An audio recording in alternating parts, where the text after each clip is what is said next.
During our 25 to 30 plus year careers, life has a way of sweeping us up in its fast-paced rhythm.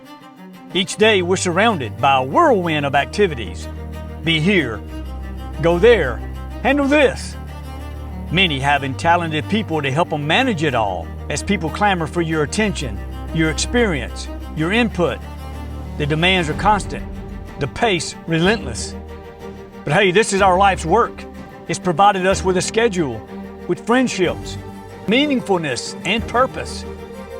And then suddenly, it all comes to an end. The noise fades, the rush slows, and we find ourselves at a beautiful crossroads, retirement. And with people living longer than in any time in history, it's plausible that we could spend 1/3 of our lives in retirement. What will we do for the next 20 to 30 years? How do I get the most out of the next phase of life? Well, we need a plan. In this video, I'll share the plan that's worked for me, and we'll speak to others who have found success with similar plans. That and more, coming up. Hello everyone and welcome. If this is your first time here, I'm Daryl Tollison, and I've been enjoying retirement for 6 wonderful years now. Now, just as I desire to get the most out of my career, I'm equally passionate about getting the most out of my retirement. Hey, if you enjoy this kind of content, we hope you'll smash that subscribe button and the bell notification so you won't miss the next video. Now, let me say on the outset that I am no expert on retirement. I'm just an expert on my retirement. That said, I think most would agree that there are a few key characteristics that make up a good, successful retirement, such as financial security, health and wellness, purpose and meaning, and don't forget the social connections. Now, this video is not about the financial aspects of retirement. I trust that you will already have sought professional advice on those important matters. And I'll also assume that you're in fairly good physical health, because we all know without financial support and good health, retirement can look very different. But today I wanted to speak with you about having a plan for getting the most enjoyment, the most meaning and purpose out of our newfound free time.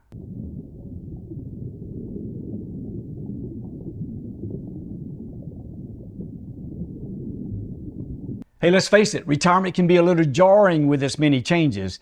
I mean, the rhythm of our life changes, right? For 30 or so years, we had a schedule to keep. We had daily or weekly, monthly routines that determined probably when we would awake and when we'd go to sleep. In fact, our annual vacations were probably determined around some of those routines and schedules. But in retirement, all that goes away. And just as we had a plan to be successful in our careers, we need to have a plan to do the same for the next 20 or 30 years of retirement.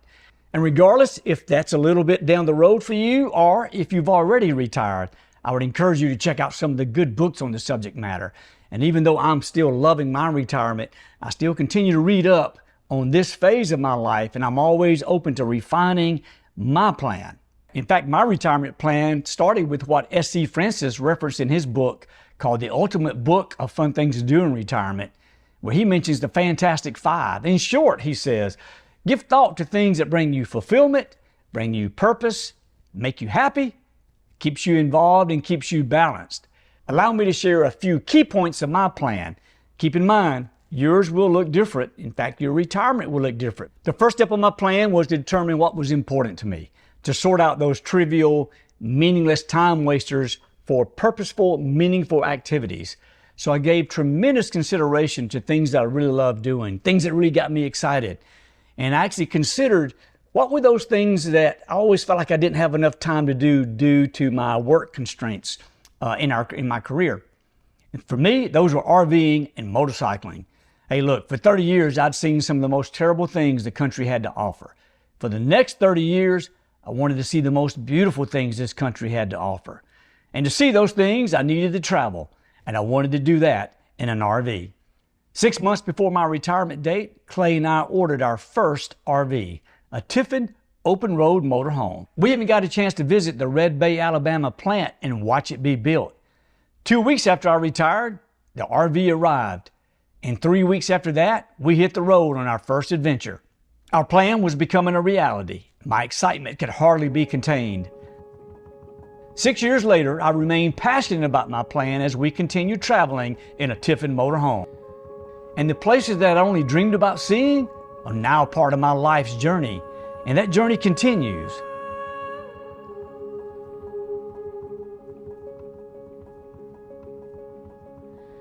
As a bonus, I have the opportunity to share some of these memories with you and others, with the hope of providing inspiration to get up, to get out, and do that which maybe you only had dreamed about during your career.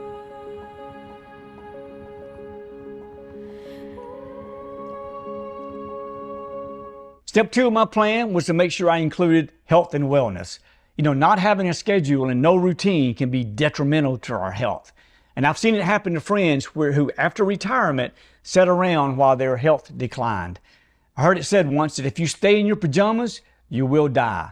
So remember, in retirement, it's now up to us to create our schedules, and making time for health and wellness should be a big part of our plan. And Rving helps me accomplish some of that health and wellness plan through keeping me very active. Look, we all know that RV travel requires a good amount of work. There's route planning, there's preparing the RV with provisions, setting up and breaking down camp. And RVs, like anything, require upkeep. Always something to improve, something to repair, something to learn on a continuous basis. And that's just to get you there. Once you reach your destination, man, you can enjoy some hiking, fishing, kayaking, visiting in museums, you name it, or maybe just soaking up some of the natural beauty. Step 3 of my plan included maintaining good cognitive health, which includes continued reading, writing, learning to use the latest technology or software. Another way that Rving helps me with this step is there's always something to learn about our own rigs, not just our rigs, but the new models that are coming out.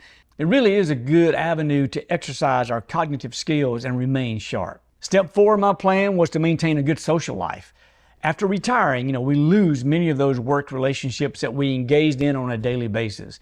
And over time, it's easy for us to become isolated and alone. And it's been proven that good friends are good for your health. And Rving has played a significant role in this aspect of my plan by really opening the door for socialization. RV parks and campgrounds are like social hubs. There you can meet up with fellow travelers, you can share stories, build lasting friendships. In fact, many RVers form tight-knit communities, often traveling together or even just meeting up at various destinations. And this social aspect can greatly enrich our retirement, providing us with a sense of belonging and camaraderie. So as you can see, Rving has really helped me in achieving my retirement plans and goals: to travel, to focus on my health and wellness, to keep my cognitive ability strong, all while providing some great opportunities for socialization. Now that said, I still remain open to changes in my plan as I continue to try to get the most out of this stage of my life. I recently met some others who found success in retirement through their love of RVing and travel. In fact, meet Mark Clark from North Carolina. I think RV travel has made a big difference in allowing us to feel independent in the last 3 years since we retired. Just giving us a sense of being able to get out and explore on our own, on our own schedule. Shows us that the country and life is much bigger than just that small patch of land that we live on back home. It's been very fulfilling.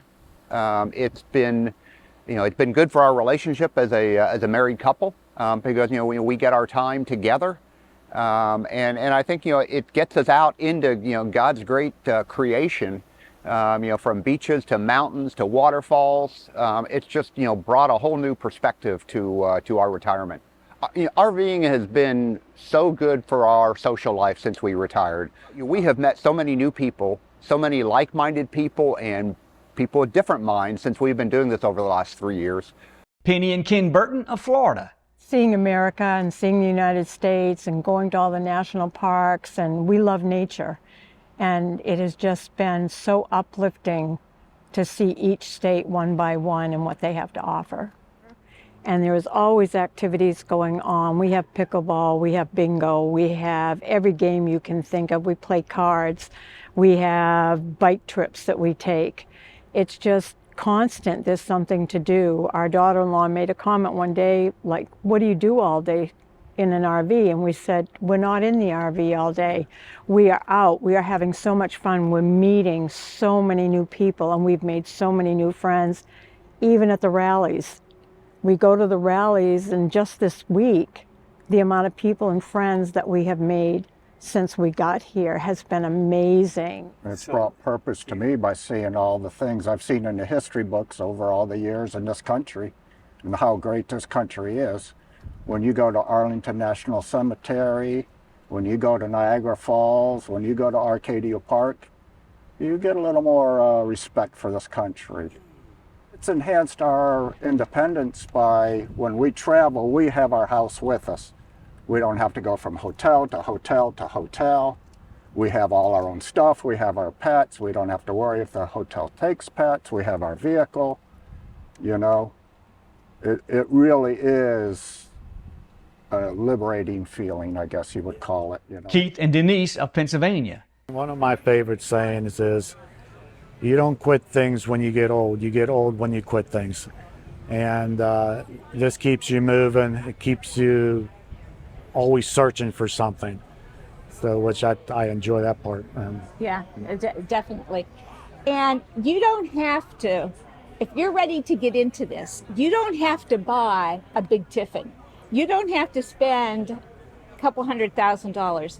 Start out with something that you enjoy, something that you can afford, because if you can't afford it, every time you go to use it, you're going to get sick about the money you spent. So get something that you can afford, and as you go out and as you do it more and as you are experiencing it, then you could, hopefully upgrade to something that you would like more. The main thing is get out there and do it. Get out there and do it. Yeah, definitely.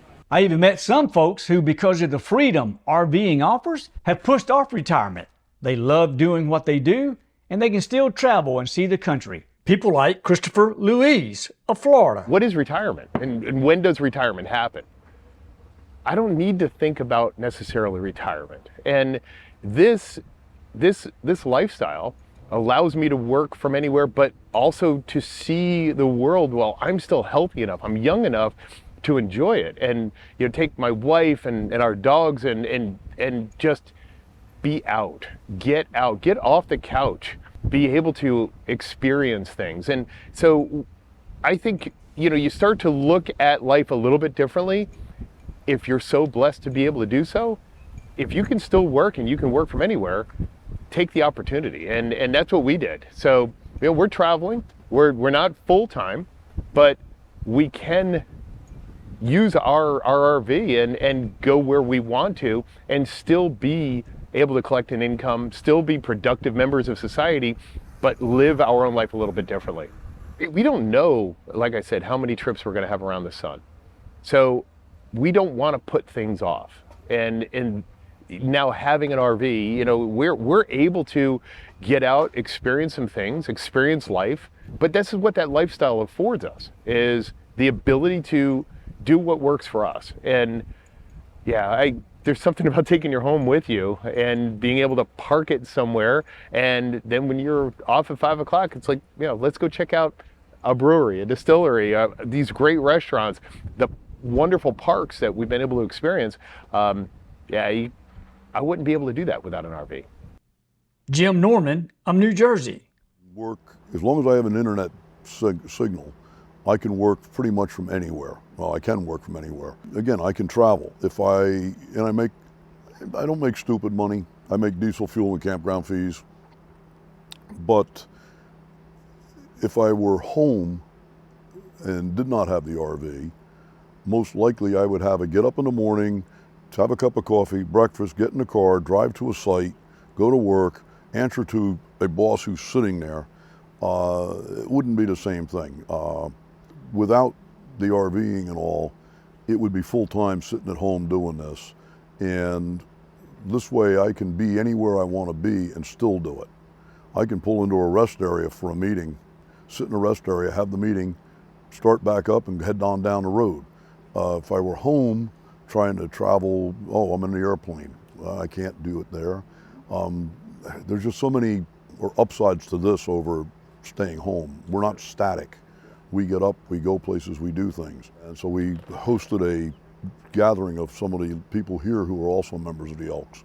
We had one member from Hawaii who was here. Colorado, South Dakota, Pennsylvania, Florida, people we never would have met any other way than because we RV. We might have met one or two of them individually, possibly at an Elks Lodge, but chances are that we would never have got to those Elks Lodges without the RV. Well, I hope this video has been helpful. Hey, if retirement is in your future or you've already retired, it's not too late to create a plan for your success. As the old saying goes, the best time to plant an oak tree was 20 years ago. The next best time is today. Hey, to see more videos, click one of those on the screen. We hope to see you there. Thanks for watching. Until next time, be well and stay safe.